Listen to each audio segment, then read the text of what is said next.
Assalamualaikum. Selamat datang teman-teman di hari yang dingin ini, di pagi hari. Saya record untuk teman-teman semua. Masih di PPT, bukan para pencari Tuhan ya, tetapi podcast penulis tanggung. Sampai lupa. Nah, bagi teman-teman, terima kasih sebelumnya yang sudah menonton episode keempat kemarin. Cukup banyak yang menonton di YouTube ya, dan di Spotify juga sudah mulai ada yang nonton. Jadi bagi teman-teman semua yang pengen dengerin podcast saya tetapi tidak punya banyak kuota untuk menonton videonya di YouTube, walaupun videonya juga nggak aneh-aneh banget sih, nggak ada hal-hal yang kayak animasi gitu, nggak ada. Teman-teman bisa pindah ke Spotify dan saya sudah merecordnya juga untuk Spotify. Dan tentunya yang mau saya bahas kali ini adalah tentang bagaimana cara kita menentukan ide cerita untuk novel ataupun cerpen. Namun sebelumnya, teman-teman, saya mau ngasih tahu kalau saya juga akan mengeluarkan ebook judulnya Kapan Jatah Gagal Saya Habis. Dan ini sudah saya buat setidaknya ada 7 bab yang akan masih terus berlanjut.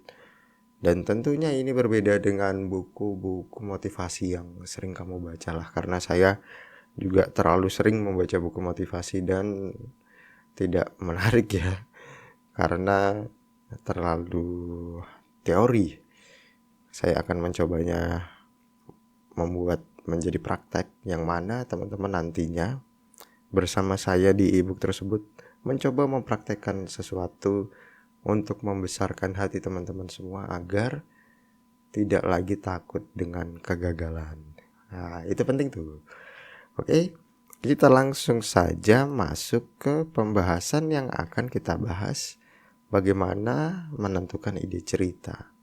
Banyak sekali orang merasa bahwa hal yang paling penting dalam sebuah cerita, apapun itu, mau di cerpen, mau di novel, mau di iklan televisi, atau mau di film, diawali dari ide cerita yang menarik.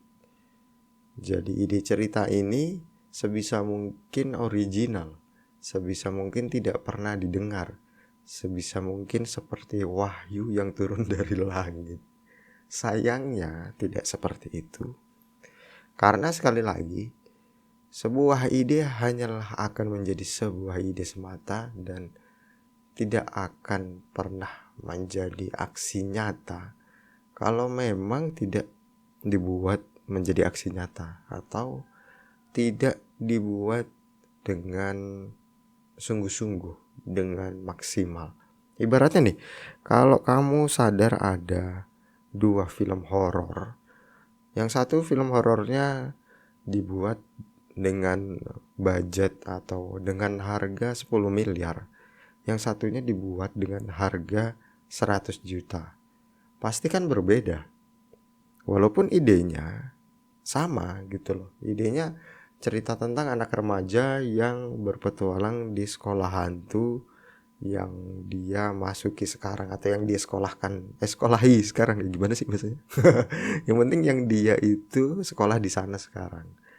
Itu kan tentu berbeda ya, karena banyak faktor kok yang membuat berbeda. Bahkan untuk cerita di cerpen, di novelmu, itu juga pasti akan berbeda, walaupun ya konsepnya sama, idenya sama gitu. Karena kan kamu tidak bisa mempertahankan ceritamu agar sama persis dengan orang lain sebanyak 150 halaman. Itu nggak bisa banget lah, nggak mungkin, kecuali kalau memang nyontek. Tapi ya sekali lagi teman-teman, ide memang penting. Ide memang penting, sehingga sebisa mungkin kita harus belajar untuk menggali ide sehingga tidak ngawur juga gitu loh.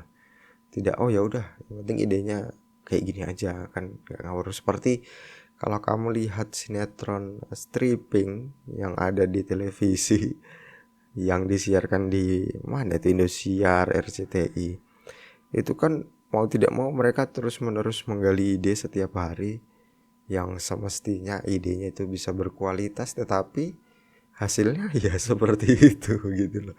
Itu akibat dari ide yang terus digali, sayangnya tidak dalam proses diendapkan dan proses direnungkan, maka hasilnya adalah ide-ide yang tidak berkualitas. Bukan berarti ingin mengejek mereka yang bekerja di dunia yang ide-idenya itu harus dimunculkan setiap hari. Kan tidak hanya di televisi loh, tidak hanya di sinetron stripping, tetapi misalnya di YouTube atau di TikTok kamu pasti juga pernah melihat ide yang diulang-ulang terus. Yang ini apa sih, lama-lama kok videonya begini-begini terus. Kemudian FYP, nggak ngerti, nggak mudeng, nggak paham. Dia bisa FYP, bisa banyak yang nge-like, aduh pusing deh gitu loh.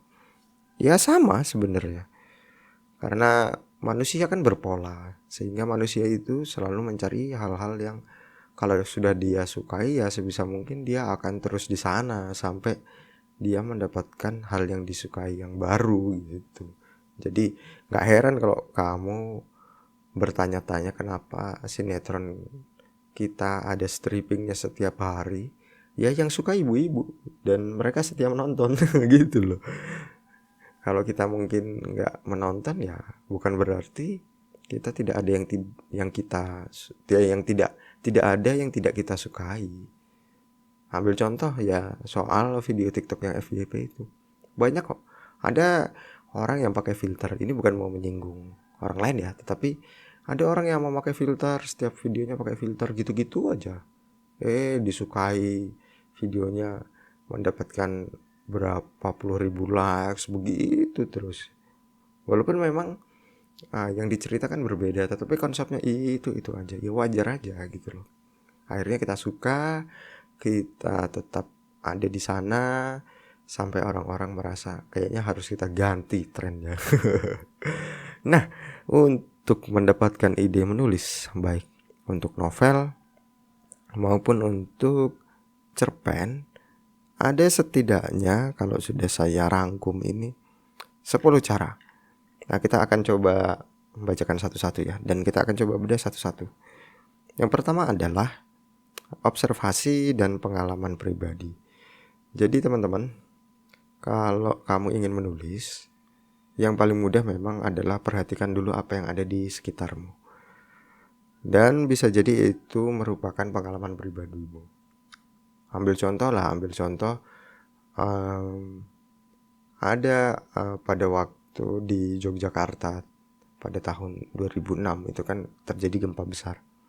Kalau kamu berada di sana, kemudian kamu berhasil melihat dan menyaksikan apa yang terjadi, itu kan bisa kamu ceritakan.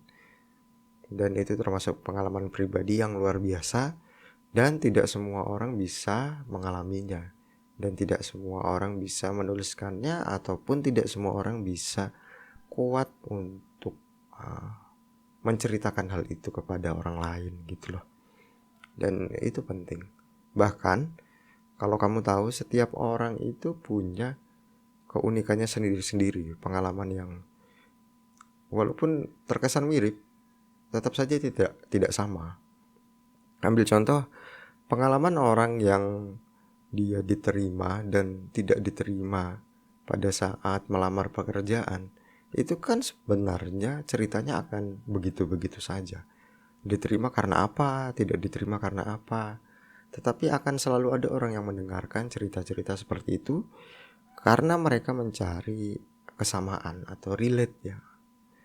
Mencari ciri-ciri yang dekat gitu loh. Misalnya ada orang melamar pekerjaan tetapi dia sudah nganggur sebelumnya selama 3 tahun dan kemudian diterima. Nah, itu tetap akan ada orang yang mendengarkan karena kalau teman-teman tahu akan ada orang-orang yang memiliki ciri-ciri yang mirip di luar sana, yaitu nganggur selama 3 tahun kemudian diterima kerja gitu loh. Itu kan istilahnya seperti cerita penantian yang lama gitu. Atau malah sebaliknya, ada orang yang dia dalam 3 tahun itu baru diterima kerja, bukan karena dia nganggurnya lama, tetapi karena dia sudah melamar ke 100 atau 200 lamaran lowongan pekerjaan yang dibuka oleh banyak perusahaan swasta di Indonesia. Dan itu kan cerita yang sebenarnya biasa aja, tetapi bagi orang akan menjadi luar biasa karena mereka relate, karena mereka merasa dekat gitu. Wah, sudah banyak sekali dia melamar pekerjaan dan akhirnya diterima. Aku lagi melamar di 91. Nah, itu kan jadi menarik ceritanya karena dia merasa ada kedekatan gitu ya. Itu yang pertama, observasi dan pengalaman pribadi. Yang kedua, bagaimana caranya menentukan ide cerita untuk menulis novel dan cerpen adalah dengan brainstorming. Nah, ini penting. Brainstorming ini kalau di perusahaan namanya forum group discussion. Jadi beberapa orang dikumpulkan untuk memecahkan solusi permasalahan perusahaan. Sedangkan brainstorming ini adalah seorang penulis kalau bisa itu, dan idealnya ya, bertemu dan berkumpul bersama penulis lain untuk mendiskusikan ide-ide dan mendiskusikan hal-hal yang sebenarnya bisa saja sangat menarik gitu loh. Sayangnya di Indonesia kayaknya belum banyak hal seperti ini, karena brainstorming di Indonesia itu sifatnya ngobrol ngawur. Ibarat ngobrol di kafe kopi gitu ya. Terus temanmu ada yang cerita tentang alien, kemudian kamu sebagai penulis terus dengar cerita itu, menimpali cerita itu, dan akhirnya kalian ngobrol cerita alien yang ngelantur. Sampai pada akhirnya kamu meminta izin kepada temanmu untuk obrolan yang kalian bicarakan tadi menjadi ide cerita dari ceritanya gitu loh. Itu namanya brainstorming. Sebenarnya ada satu pekerjaan yang kalau saya dengar-dengar ceritanya itu melakukan brainstorming ini sudah sangat sering ya, obrolan tongkrongan yang akhirnya menjadi jalan rezeki bagi mereka. Pekerjaan apa itu? Pekerjaan stand up komedian. Jadi saya beberapa kali mendengarkan podcast video YouTube yang mana banyak menceritakan adanya jokes-jokes tongkrongan. Kalau mereka bilang seperti itu ya. Jokes-jokes tongkrongan yang muncul begitu saja saat mereka ngobrol bareng di tongkrongan, entah di kafe kopi, entah di angkringan. Yang mana pada akhirnya salah satu dari komika tersebut akan meminta izin mengambil jokes tersebut gitu loh. Karena mereka pasti nongkrongnya juga sama komika yang lain. Jadi terbentuknya sudah ideal tuh brainstormingnya. Komika ketemu komika ngobrol di warung kopi. Nah, kalau penulis kan agak sulit ya. Penulis ketemu penulis ngobrol di warung kopi. Karena pekerjaan penulis kan bukan pekerjaan yang sifatnya pertunjukan gitu loh. Kita membuat buku, kita membuat novel, kita membuat cerpen untuk diberikan kepada orang lain, untuk disuguhkan kepada pembaca, namun bukan dalam arti kita yang berakting di depan pembaca, bukan, tetapi cerita kita lah yang berakting gitu. Jadi ya cukup sulit kalau penulis ya, selain idenya harus bagus atau ya obrolannya harus solid gitu ya di antara penulis satu dengan penulis yang lain. Melainkan juga penulis itu kan butuh struktur yang jelas gitu loh. Kalau cuma obrolan, oh nanti aku buat ceritamu ya seperti ini karena kita habis ngobrolin tentang alien, ya belum tentu jadi juga. Nanti kalau ditanyain sama penulis lainnya, gimana kamu udah jadi belum pakai obrolan kita kemarin menjadi cerita? Aduh nggak jadi nih, baru sampai halaman 60. Wah repot. Gitu ya. Dan kita lanjut yang ketiga. Yang ketiga adalah dengan cara menggunakan gambar atau musik. Nah ini cara yang cukup unik, tidak biasa. biasanya kita harus mengomentari dari apa yang kita lihat atau apa yang kita dengarkan. Namun teman-teman semua, kalau teman-teman mau mencobanya, teman-teman bisa ke pameran lukisan yang ada di kota teman-teman semua. Biasanya ada di museum ya. Kalau di Yogyakarta kan ada tuh pameran seni lukis ya. Dan teman-teman bisa mengunjungi ke pameran tersebut. Di pameran tersebut juga akan banyak seni-seni lukis yang ya banyak sekali yang sifatnya abstrak, yang sifatnya pada masa dahulu, penjajahan Belanda misalnya. Itu teman-teman bisa buat cerita dari situ. Bisa banget lah. Jadi yang dibangun pertama kali adalah imajinasi kita terhadap apa yang kita lihat. Sama dengan mendengar pun, kalau saya misalnya, kamu dengerin lagu musik-musik indie, kalau saya misalnya dengerin lagunya Hindia, kan banyak tuh lagu-lagu yang bagus yang tentang percintaan lah, yang tentang hidup. Nah itu kan lirik-liriknya bisa mengasah kita untuk kayaknya aku pengen buat cerita seperti ini, gitu loh ya. Walaupun teman-teman, saya akui bahwa tidak semua gambar, tidak semua musik mampu mendorong kita untuk membuat cerita. Konsep idenya kadang-kadang itu nggak muncul gitu loh. Bukan karena kita tidak ingin memunculkan ide tersebut, tetapi kita terlalu terpaku dengan gambar yang kita lihat dan musik yang kita dengar. Itu sih, itu menjadi masalah sebenarnya. Tapi kalau teman-teman mau coba bikin sebuah ide cerita dengan melihat lukisan, gambar, atau postingan di Instagram bisa, video di TikTok juga bisa, silakan aja dicoba. Kemudian yang keempat adalah membaca penelitian. Nah, ini yang sebenarnya lebih cocok untuk teman-teman penulis buku non-fiksi. Apapun itu, entah psikologi populer, motivasi, inspirasi, dan bisa juga menjadi landasan lah jurnal-jurnal ilmiah tersebut untuk nantinya teman-teman kembangkan dan teman-teman analogikan ke kehidupan yang sedang teman-teman jalani gitu. Kalau saya sendiri, jurnal ilmiah itu jarang sekali saya pakai ya. Selain karena membingungkan untuk cerita novel dan cerita fiksi, penelitian-penelitian itu sifatnya juga sangat kaku. Maksudnya ya yang dihasilkan di penelitian itulah yang semestinya harus terjadi gitu loh.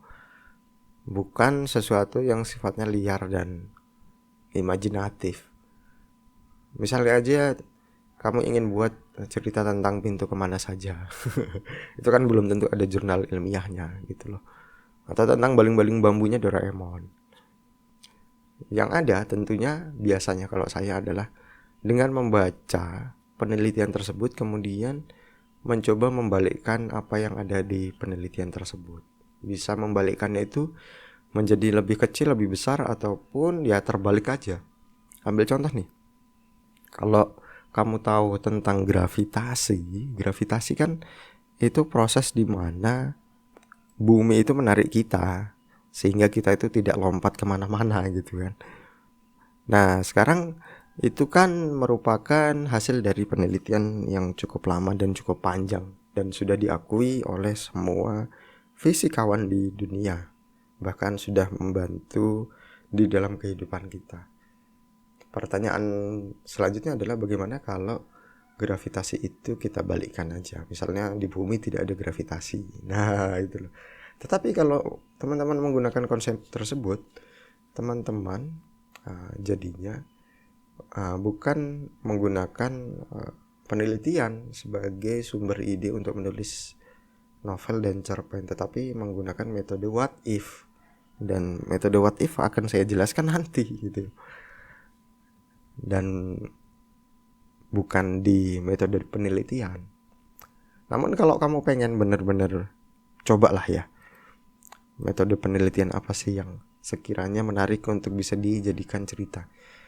Jadi saya sudah membaca bahwa ada penerima hadiah Nobel yang terbaru, yang mana mereka berhasil menemukan Black hole, black hole yang ukurannya itu 1 juta kali dari black hole yang biasanya ditemukan. Nah itu kan menarik tuh, bisa buat cerita dari situ, walaupun nanti akhirnya membingungkan pengen buat cerita seperti apa gitu loh. Karena black hole sendiri biasanya beratnya itu 2 kalinya matahari.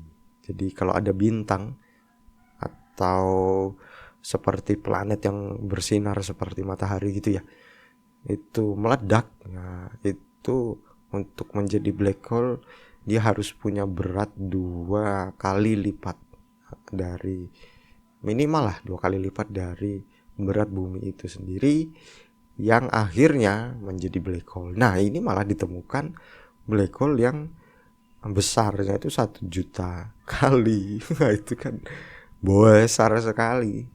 Dan silahkan dibuat cerita dari hasil penelitian tersebut gitu loh.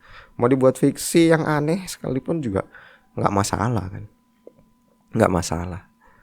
Kemudian yang kelima adalah menggunakan prompt atau penantang kreatif.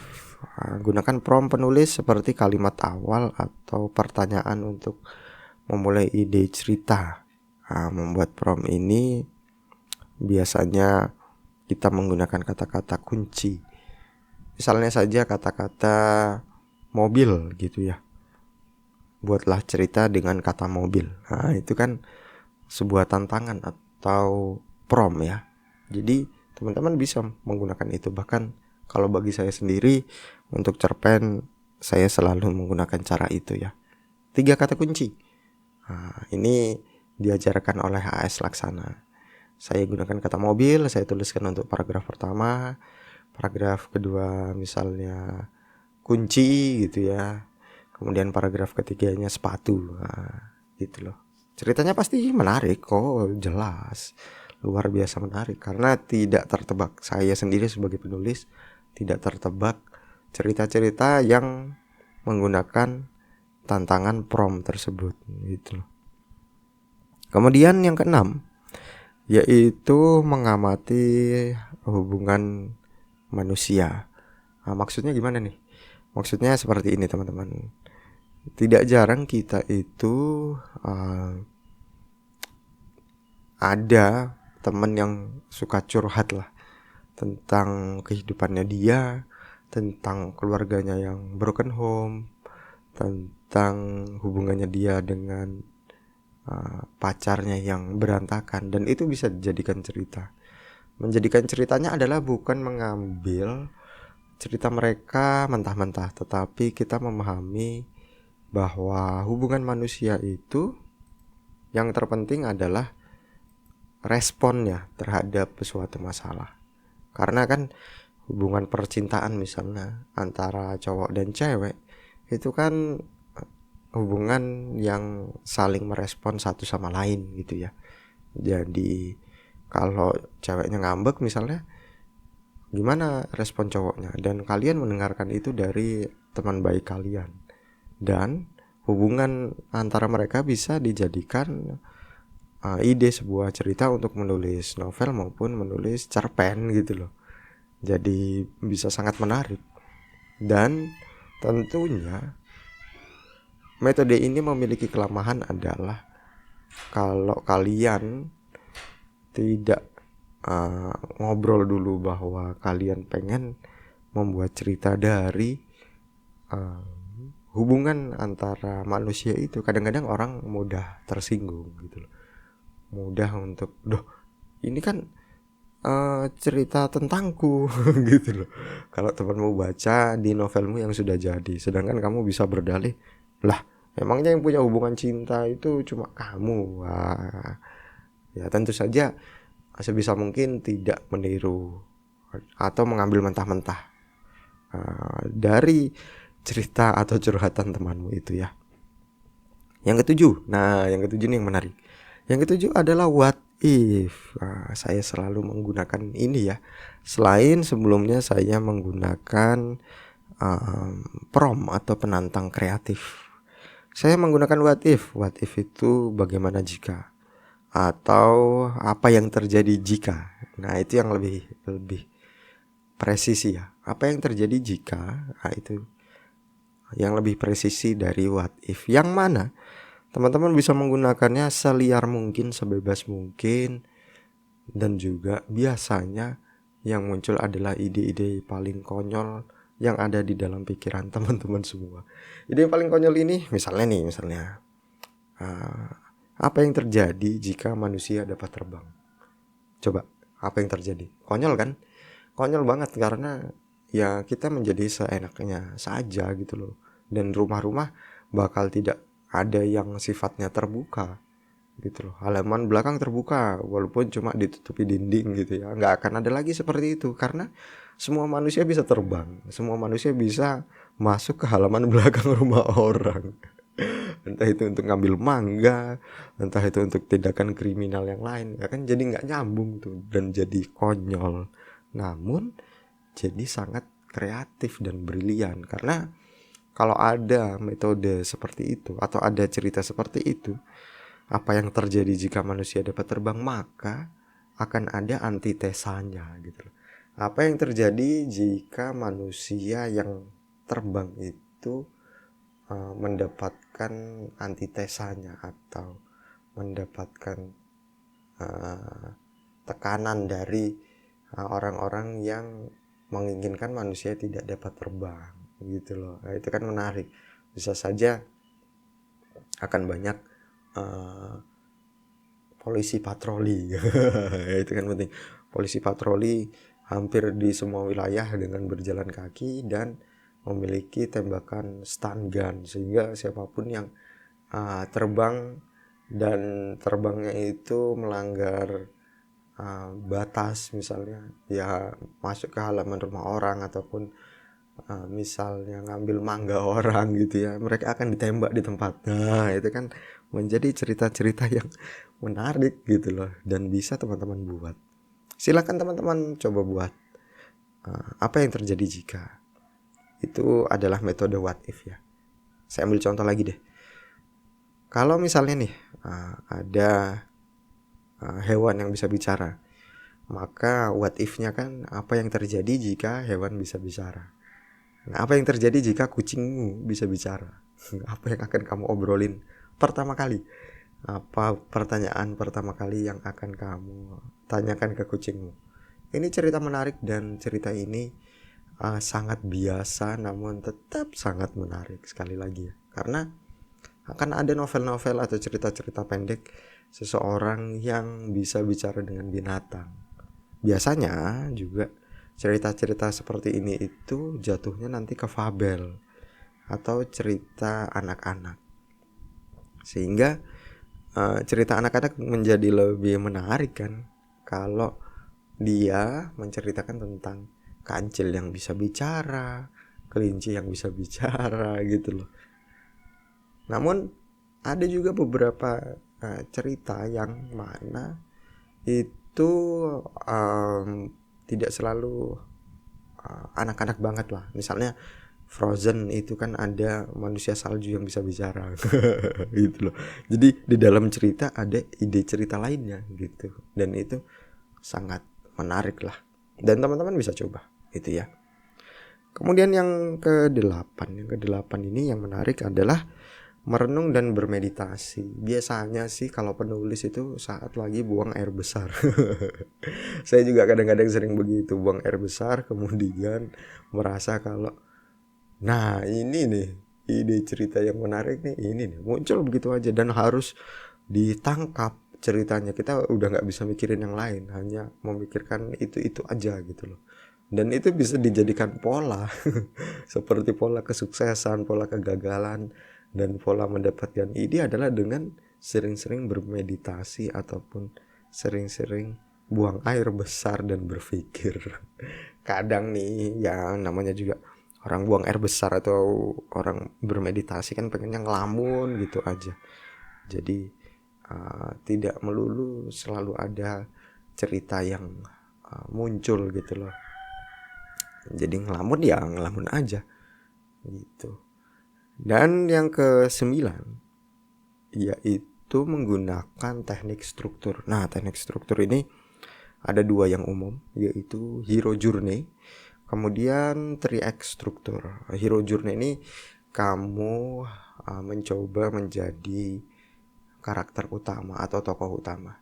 Karakter itu saya agak kesulitan ya membedakan karakter dan tokoh utama. Karena kalau karakter itu erat kaitannya dengan sifat. Misalnya karakternya dia gimana sih? Karakternya dia pendiam, ya kan? Dia anaknya gimana sih? Oh, dia karakternya pendiam. Nah, itu karakter gitu loh. Jadi banyak sekali di Indonesia ini yang masih terbalik-balik dengan hal itu. Karakter itu sekali lagi yang berhubungan dengan sifat ya. Kalau tokoh ya itu orangnya gitu loh. Dan ya itu hero journey berarti tokoh utama. Jadi teman-teman berusaha menjadi tokoh utama yang mana berbeda dari yang ada di dunia nyata gitu loh. Misalnya nih, teman-teman berjalan dari rumah ke sekolah. Ini waktu SMA, nggak pakai sepeda motor gitu ya, karena sepeda motornya bannya lagi bocor gitu.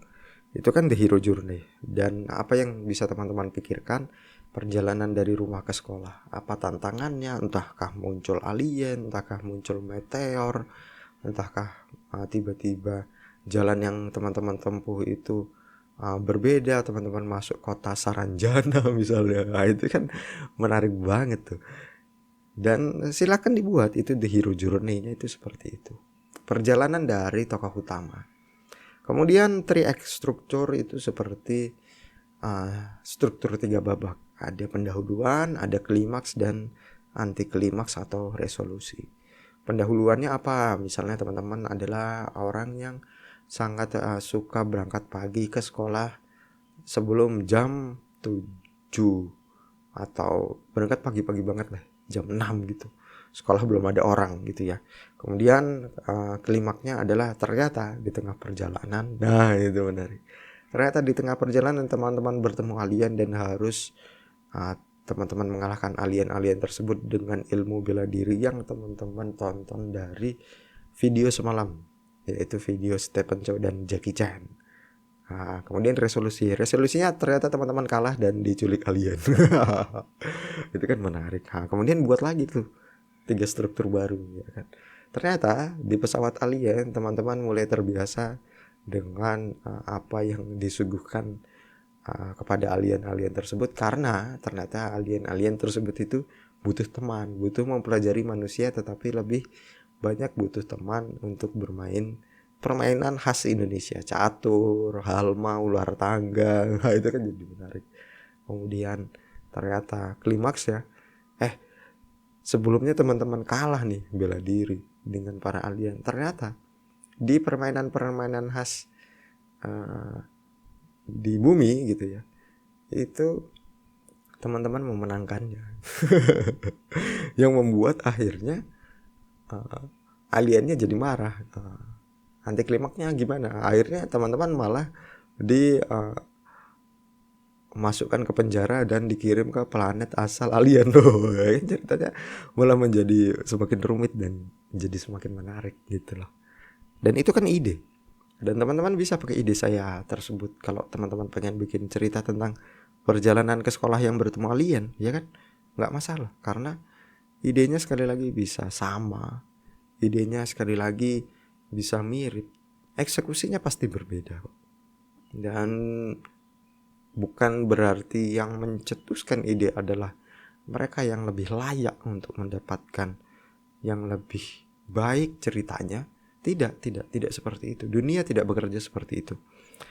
Maka dari itu, sebisa mungkin kalau teman-teman pengen mengkeep idenya atau menjaga idenya, ya jangan diceritakan ke siapapun, namun tunjukkan dalam hasil jadinya saja. Tetapi kalau teman-teman merasa bahwa teman-teman sudah punya 100 ide dan teman-teman merasa pengen menceritakan semuanya, ceritakan saja, karena belum tentu orang lain mampu mengeksekusi 100 ide tersebut gitu loh. Oke, Yang ke-10 adalah mencampur genre atau ide. Jadi menggabungkan beberapa ide yang berbeda menjadi satu itu bisa membuat kita menuliskan cerita, cerpen maupun novel itu menjadi semakin menarik gitu loh.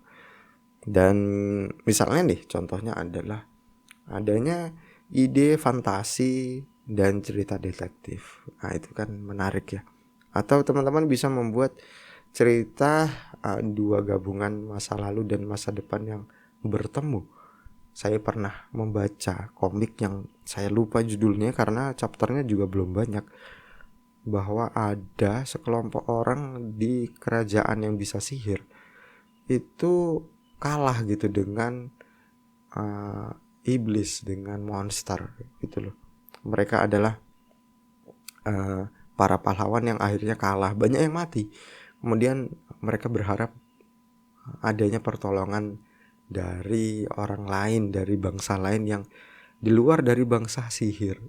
Ternyata terbukalah portal yang mana itu datang dari masa depan, dan orang-orang di masa depan itu juga minta tolong kepada orang-orang yang bisa sihir ini untuk mengalahkan para robot. Itu menarik sungguh. Sayangnya ceritanya belum banyak berkembang ya. Tetapi kalau ceritanya seperti itu aja kan mudah tertebak gitu loh. Oh, berarti sihir melawan robot, dan orang-orang yang ada di dunia robot yang punya tembakan-tembakan laser dan senapan-senapan berpeluru melawan para monster dan iblis yang bersayap kayak Dracula gitu-gitu loh, dengan peluru gitu kan. Nah, itu kan jadi menarik. Ternyata di komik tersebut, saya pokoknya lupa judulnya, teman-teman nanti mengira-ngira aja boleh. Di komik tersebut ternyata adanya permintaan tolong tidak hanya dari dua universe sihir dan universe robot, tetapi dari banyak universe berkumpul menjadi satu. Saling minta tolong dong ya kan, yang di dunia dinosaurus gimana, kemudian yang dia macam-macam, dan ceritanya pasti menjadi menarik gitu loh, karena musuhnya sifatnya sudah sangat ultimate atau sudah sangat sulit dikalahkan, sehingga mereka harus minta tolong kepada universe yang lain gitu. Dan menggabungkan dua ide ini juga merupakan cara yang menarik karena mirip dengan what if gitu. Kalau what if kan apa yang terjadi jika begini begitu. Tetapi kalau kita mau menggunakan bagaimana jika, itu jauh lebih bisa dieksplorasi. Misalnya nih, bagaimana jika kamu mendapatkan uang 1 miliar di tempat sampah, yang mana? Nah, itu kan bisa kita lanjutkan. Yang mana ternyata di sore harinya ada berita bahwa bumi sedang dalam masa dihantam meteor. Nah ya, itu kan jadi cerita yang menarik. Jadi dengan uang tersebut teman-teman akan melakukan apa nih? Ya kan? Dengan sisa waktu meteor akan menghantam bumi. Bisa jadi teman-teman menyumbangkan uang itu untuk membantu pemerintah membuat senjata laser atau membuat roket nuklir agar bisa menghancurkan meteor tersebut. Ya bisa jadi, apapun kan bisa terjadi gitu. Oke, itu adalah 10 metode untuk teman-teman semua bisa membuat ide dari novel maupun dari ide untuk novel maupun ide untuk cerpen. Jadi tidak ada lagi teman-teman merasa kehabisan ide karena metodenya sudah ada, dan metodenya ini sekali lagi adalah metode-metode yang sifatnya sangat umum untuk bisa kita pelajari. Kalau ada yang bilang menulis itu nggak butuh metode, semuanya butuh metode. Kalau ada yang nulis kayak gitu, itu sebenarnya dia nggak mau berbagi aja sama kamu metodenya dia kayak apa. Pasti ada. Kalau disuruh menceritakan gimana sih caranya cerita membuat film Hollywood yang terkenal gini, kalau dia suruh jabarin akhirnya jadi struktur juga gitu loh. Walaupun sebenarnya mungkin bagi dia adalah tidak ada struktur-struktur yang pasti, bebas aja gitu loh. Jadi kayak mencampurkan genre atau ide. Jangan sampai teman-teman merasa dengan metode ini teman-teman malah terbatasi. dengan logika-logika yang teman-teman miliki. Misalnya saja teman-teman ingin membuat cerita horor yang mana pocongnya itu kan tangannya itu bersedekap tuh. Nah, kemudian pocongnya tiba-tiba dipanggil dan diundang untuk melakukan atau menggantikan tokoh utama dalam kejuaraan tinju. Nah, itu kan bisa. Kelihatannya sih nggak masuk akal. Bukan nggak masuk akal, tapi memang sebisa mungkin teman-teman hindari dulu berlogika dalam membuat ide sebuah cerita. Karena ide itu masih dalam masih dalam bentuk benih gitu loh, bentuk biji. Kalau ibarat tanaman itu belum berkembang kemana-mana, jadi masih kecil sekali. Kecuali teman-teman bentuknya itu sudah bibit, artinya dari ide kemudian menjadi sebuah struktur. Dari struktur itu teman-teman sudah mencoba untuk membuat sinopsis setiap strukturnya. Nah, itu kan sudah bentuknya sudah bibit mau menjadi pohon. Nah, di situ nanti barulah logika-logika itu dipakai. Logika-logikanya tentu bukan untuk mengoreksi dari bijinya, bukan untuk mengoreksi dari ide ceritanya, tetapi untuk mempertahankan bahwa ya kalau ada kisah pocong yang akhirnya ikut tinju, maka logikanya harus ditambah dan diselaraskan. Berarti ada makhluk halus lainnya yang juga ikut kejuaraan yang lain, nah gitu loh. Atau ikut juga kejuaraan tinju, misalnya Wewe Gombel ikut juga tinju, itu gimana ceritanya. Nah, itu harus dipikirkan. Jadi tidak hanya di satu sisi saja agar logikanya tidak timpang gitu loh. Walaupun misalnya cukup dua aja, misalnya si petinju ini kalah kemudian meminta kepada pohon beringin yang ada pocongnya, pocongnya malah merasuki tubuh si petinju. Nah, itu bisa akhirnya kan tetap masuk akal karena merasuki gitu loh, tidak ujuk-ujuk pocongnya sendiri yang bertinju. Tetapi kalau mau ujuk-ujuk pocongnya sendiri yang bertinju juga bisa gitu kan. Ya mirip seperti kalau kamu tahu Death Note kan sebenarnya ceritanya itu menjadi sangat cukup aja kalau ternyata tokoh utamanya itu kejatuhan buku dari istilahnya neraka ya, buku dari neraka yang bisa menuliskan nama-nama orang di buku tersebut, kemudian nama-nama tersebut itu nantinya akan meninggal dunia atau akan mati gitu loh. Itu aja sebenarnya cukup tanpa perlu adanya monster yang mendampingi tokoh utama gitu loh. Tetapi di dalam cerita untuk mengembangkan sisi karakternya dari tokoh utama yang biasanya atau yang sebelumnya dari pemalu menjadi berani, atau yang sebelumnya menganut nilai-nilai moral yang tinggi untuk tidak membunuh menjadi pembunuh. Kan Death Note kan itu sebenarnya pembunuhan juga kan. Itu butuh satu sosok yang mendampinginya setiap hari. Nah, itu kan ceritanya menjadi semakin menarik dan semakin kompleks dengan cara seperti itu. Begitu ya. Dan ya teman-teman, saya mau mengingatkan kembali, kalau teman-teman nantinya pengen mencari buku-buku motivasi, saya lagi pengen bikin ebook yang sudah ada 7 bab. Judulnya adalah Kapan Jatah Gagal Saya Habis. Yang mana buku motivasi inspirasi inilah berbeda dari buku kebanyakan yang kamu baca, karena saya menuliskannya juga ada tips-tips menulis, yang nanti tips-tips mencari ide ini juga akan saya taruh di sana gitu. Jadi ya silahkan aja teman-teman nantinya membeli dan membaca ya. Dan juga teman-teman bisa untuk lebih percaya diri menghadapi kegagalan-kegagalan yang bisa saja muncul di dalam hidup kita, dan ya harus dinikmati, karena di dalam kesuksesan sendiri tidak ada yang namanya tidak gagal gitu loh. Karena gagal adalah penguat mental, dan itu satu-satunya cara bagi manusia untuk mentalnya kuat. Karena apapun yang terjadi sesuai semua dengan rencana kita itu sebenarnya membuat mental kita semakin ngedrop, karena kita akan menjadi semakin lembek gitu loh, menjadi tidak pede, menjadi takut gitu ya. Misalnya aduh, takut nih kalau uang yang sudah ku kumpulkan segini banyak akhirnya hilang karena alasan yang tidak jelas, misalnya seperti itu. Sedangkan kalau kita sudah siap dalam menghadapi kegagalan, ini sekilas saja dari e-booknya ya, kita memahami bahwa kegagalan itu harus dan hilang uang itu hal yang biasa, karena kita bisa mendapatkan uang itu kembali dengan mental kita yang lebih baik, dan juga bisa saja dengan uang yang jumlahnya lebih banyak gitu loh.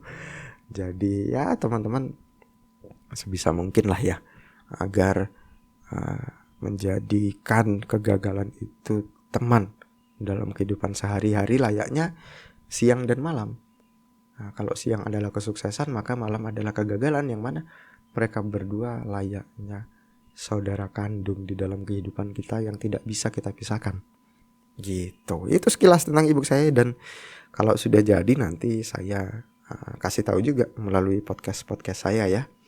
Karena ya ini termasuk promosi juga gitu, biar teman-teman lebih produktif lah hidupnya gitu kan. Karena banyak sekali komentar-komentar anak muda yang saya masih resah gitu loh. Hidup itu tidak semudah cocotnya Bapak Mario Teguh. Iya, tapi dia sendiri tuh juga nggak sukses yang ngomong ya. Jadinya 11-12 dong, ya kan? Kan tidak seperti itu. Oke. Dan masih ada sisa waktu, yaitu berapa nih? 45 menitan ya. Dan kita akan mencoba menggali ide dan mencoba untuk menentukan ide secara sederhana. Misalnya saja nih, ide tentang Harry Potter itu adalah ide yang tidak habis-habis kita bahas, dan ternyata cukup banyak yang menirunya, tetapi dengan bentuk yang berbeda. Misalnya saja apa ya, ada judulnya Sabrina. Coba saya cari Sabrina. Ini Chilling Adventures of Sabrina. Jadi kalau Harry Potter itu kan cerita tentang anak sekolahan yang digabungkan dengan tema sihir, yang mana sebisa mungkin anak sekolahan tersebut belajar ilmu sihir gitu ya. Kalau The Chilling Adventure of Sabrina itu kan juga dia metodenya mirip kan. Dia sekolah, kemudian ada makhluk-makhluk jahat, dan dia sendiri adalah sebuah penyihir gitu kan. Dan temanya dibuat lebih gelap daripada Harry Potter gitu. Yang mana ada penumbalan, yang mana ada ya macam-macam seperti itu gitu loh. Jadi kalau teman-teman tahu bahwa cerita tentang sekolah kemudian digabungkan dengan cerita sihir, nah itu selalu bisa untuk dibahas dan bisa untuk menarik, asalkan ada asalkan ini, asalkan dia memang sangat berbeda dari cerita sekolah sihir yang sudah kita dengar, yang sudah kita tahu. Misalnya aja sekolah sihir Harry Potter kan itu biasa banget, ada orang masuk ke dunia sekolah sihir gitu, metodenya kan seperti itu. Atau mau dibuat seperti Sabrina ini sendiri, yang mana dia sendiri yang semula merasa bahwa dia adalah anak sekolah biasa-biasa saja, ternyata dia adalah penyihir yang hebat misalnya gitu, dan harus melawan banyaknya ras-ras makhluk-makhluk yang aneh-aneh yang ada di sekolahnya, entah itu werewolf, entah itu penyihir yang lain juga gitu kan. Atau misalnya teman-teman pengen bikin sekolah sihir, yang mana sekolah sihirnya nanti teman-teman itu di sana bisa ada teknologi mutakhir. Jadi ada nyambungnya dengan teknologi mutakhirnya ini. Misalnya teknologi mutakhirnya itu yang sifatnya seperti apa ya, mobil terbang misalnya, tidak hanya sapu terbang gitu kan. Itu kan bisa aja. Jadi agak futuristik gitu loh. Atau misalnya cerita sekolah sihir, yang mana ternyata anak-anaknya itu dituntut untuk bisa keluar nantinya dengan menggunakan kekuatan sihirnya, membantu pekerjaan-pekerjaan yang ada di masyarakat. Nah, ini mirip dengan Boku no Hero Academia gitu ya. Tapi kan Boku no Hero akhirnya itu lebih kepada ya melawan manusia yang jahat gitu loh, melawan penjahat gitu, melawan villain gitu ya, orang-orang yang juga punya kekuatan tetapi menjadi penjahat atau memilih menjadi penjahat gitu.